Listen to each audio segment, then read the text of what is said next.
Hello, my name is Jed.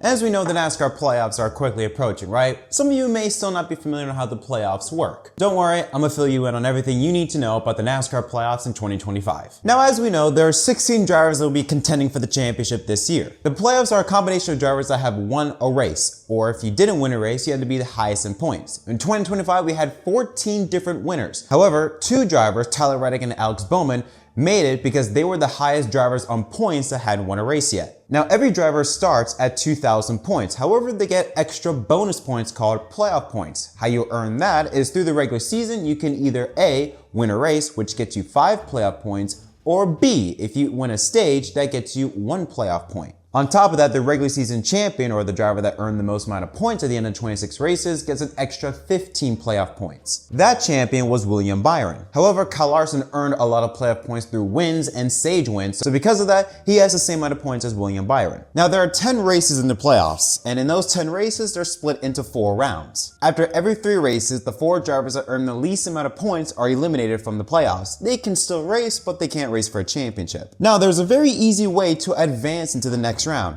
A, winning a race automatically advances you into the next round, or if you can't win a race, again, just don't be part of the bottom 4. Now, this process continues until there are 4 drivers remaining. Entering the 10th and final race of the playoffs, 4 drivers still stand. However, this will be a winner-take-all situation. If you want to be a champion, just finish ahead of the other 3 drivers. Let's talk about the main contenders, your front lead drivers. You have drivers like Kyle Larson, who has won 3 races this year, William Byron, the regular season champion, not to mention Denny Hamlin, who's won 4 races this season, still looking for his first Cup Series title. Then you got the back markers. These are drivers that you know damn well they're not going to do anything. Shane Van Gisbergen. Yeah, he's won 4 races, but they've all been on road courses. On the ovals, he's only had 6 races, finishing inside the top 20. Then you got Austin Dillon.